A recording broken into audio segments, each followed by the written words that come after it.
Hi guys, welcome to your channel Barnwal Tutorials. Here I am Vikas Kumar Barnwal. You are watching important facts of Indian agriculture. So because there are a lot of important facts of Indian culture. So today we are talking about the important facts of Indian culture. Let's see. There are about 60%, 60 to 70% Indian people are dependent on agriculture, and in agriculture's uh, contribution in Indian economy is so high just because India's most of the people are dependent on agriculture. Land or forest land of India are very high continuously. So let's see. You can see the India's map which is showing in your screen. तो देख सकते हैं कि India Punjab, Rajasthan, Gujarat, Ladakh, Delhi, Uttar Pradesh, waste Bengal ये सभी राज्य हैं जहाँ पे ज़्यादा मात्रा में उत्पादन होता है, खास करके कृषि को देखते हुए, है ना। तो राइस और भी बहुत सारी फसल हैं। तो ये देख सकते हैं इंडिया में बहुत सारे रिवर हैं जो एग्रीकल्चर में अपना बहुत बड़ा कंट्रीब्यूशन देते हैं, जैसे ब्रह्मपुत्र, गंगा, यमुना, नर्मदा, सतलुज, गोदावरी, कोसी बिहार में है ना, नर्मदा, जैसे ताप्ती नदी, इस तरह का जो भी नदियां हैं, गंगा भी पटना में है, बिहार में है, और भी है इलाहाबाद में भी है।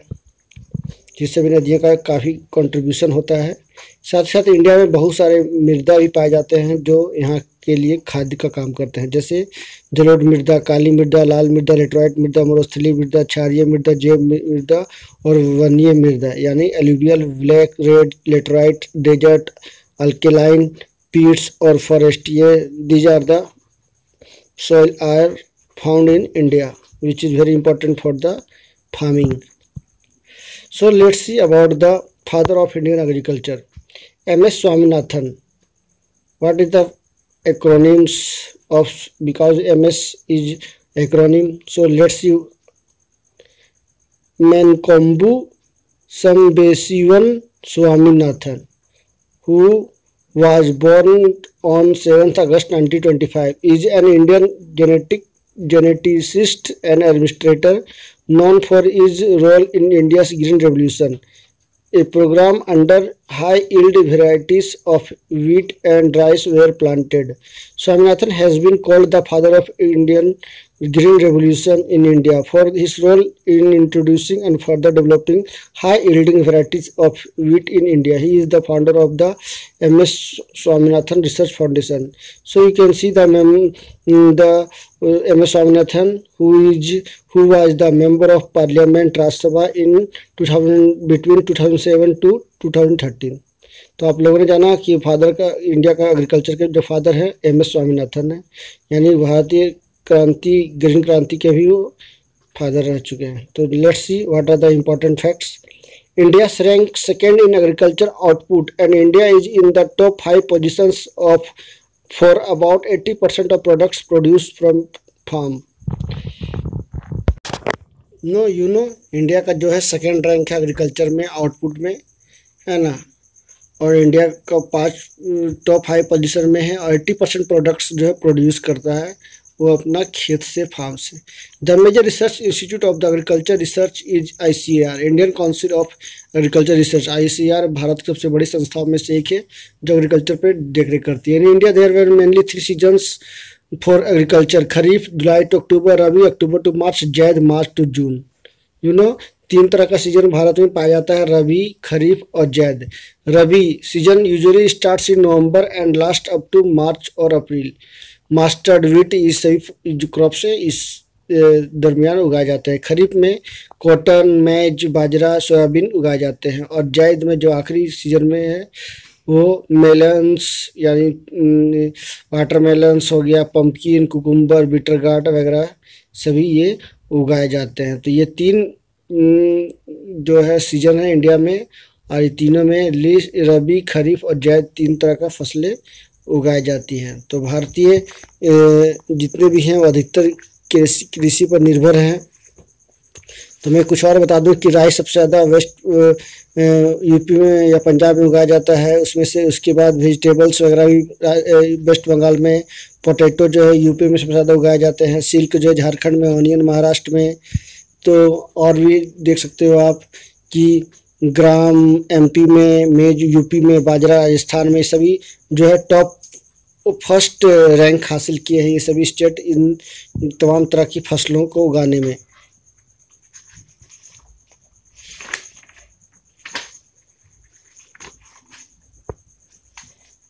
Let's see some important or most important news.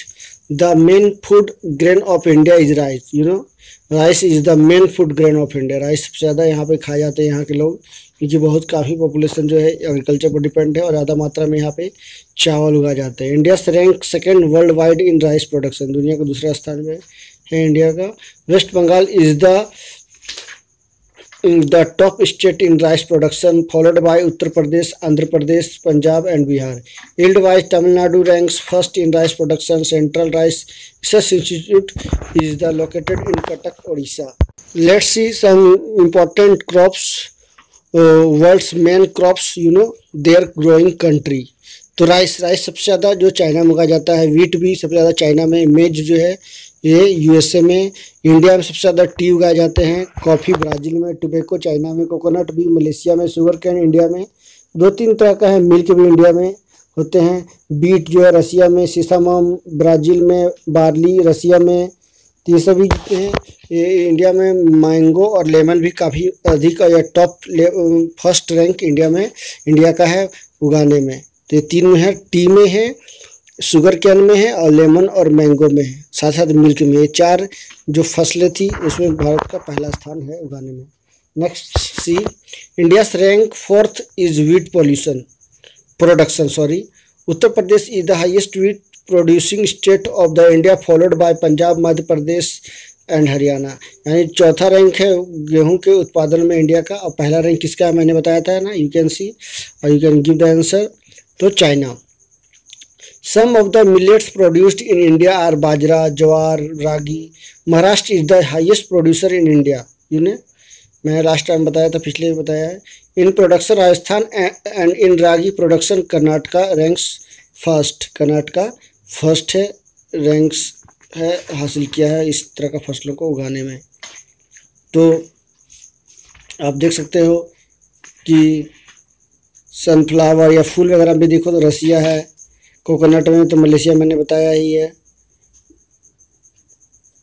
Saffron में ईरान है, उसके बाद सेकेंड रैंक में इंडिया है ना, सबसे ज़्यादा वहाँ पे एक्सपोर्ट किया जाता है सैफरॉन। हाल ही में इंडिया में हिमाचल प्रदेश में उगाने की बात चल रही थी, हमारे कृषि मंत्री राधा मोहन के द्वारा स्टेटमेंट आया था कि अब यहाँ पे भी एक्सपोर्ट वहाँ से इंपोर्ट करवाया जा रहा है और यहाँ पे भी उगाया जाएगा। इसको हरा सोना भी कहा जाता है इंडिया में, किसको, बम्बू को। सबसे ज़्यादा चाइना में उगाया जाता है, उसके बाद इंडिया में उगाया जाता है। नेक्स्ट सम और important news, India is the second most T producing country and in India Assam is the most T producing country. India जो है दुनिया में सबसे ज़्यादा सेकेंड पोजीशन पे है टी प्रोड्यूसिंग करने में, और इंडिया के अंदर जो भी राज्य हैं आसाम जो है सबसे मोस्ट यानी फर्स्ट रैंक है, कर्नाटका जो है कॉफ़ी में फर्स्ट रैंक हासिल किया हुआ है। Sugar cane is the one of the main crops produced by India. Uttar Pradesh is the key state in producing sugar cane, यानी उत्तर प्रदेश सबसे ज़्यादा इंडिया में, उत्तर प्रदेश में सबसे ज़्यादा शुगर कैन को उगाया जाता है पूरे होल इंडिया में। Central research centre for sugar can in located in Lucknow. तो इंडिया के जो उत्तर प्रदेश है वहाँ लखनऊ में central research centre for sugar cane यानी ईख का रिसर्च सेंटर भी स्थित है। और राइस का कहाँ है, उड़ीसा कटक में, मैंने लास्ट टाइम बताया था आपको पिछले। तो इसे ध्यान रखिए, इसे इंपॉर्टेंट हो सकता है आपको एग्जाम में, आने वाले एग्जाम में, जो भी तरह का any kind of exam, it is most important, so must watch. यदि आप नए हो हमारे चैनल में तो जरूर देखना और लोगों को शेयर भी करना है ना, it is my request. Natural rubber को भी देख ले तो मलेशिया में उगाए जाते हैं, बनाना भी इंडिया में, देखिए बनाना भी, जूट भी इंडिया में काफ़ी है, उगाए जाते हैं। Next some important, cotton and jute are the main fiber crops produced in India. Maharashtra is the largest producer of cotton and West Bengal is the largest producer of jute. तो ये देख सकते हैं कि ये जो आपको चित्र दिखाए गए हैं ये एग्रीकल्चर में प्रोग्रेस दिखाए जा रहे हैं और साथ ही साथ में उसकी जो ढुलाई है, फ्राइट है, उसी के बारे में आपको दिखाया जा रहा है इस स्क्रीन पे। और किस प्रकार से जो है इंडिया के जो भी फॉरेस्ट जो है या फिर फार्म वाले जो रीजन है वो किस में औद्योगिकरण इंडस्ट्रियलाइजेशन किया जा रहा है, जो भारत के लिए खतरे की घंटी है, यानी हमारे आने वाली पीढ़ियों के लिए एक तरह का सबक है कि हम सभी को इस तरह का जो भी इंडस्ट्रियलाइजेशन हो रही है उसको रोक लगाया जा सके और कृषि को और हमारे जो भूमि है उसको उसमें उर्वरकता बरकरार रखी जाए, उसके लिए उपाय किया जाना चाहिए। तो ये था most important thing our Indian agriculture, father of Indian agriculture. तो you I hope you understand, आपने बहुत सारी चीज़ों को जाना इस क्लास के इस सेशन के माध्यम से। आशा करते हैं कि आप सभी को अच्छा लगा होगा। तो thank you for watching and please subscribe my channel. Thank you.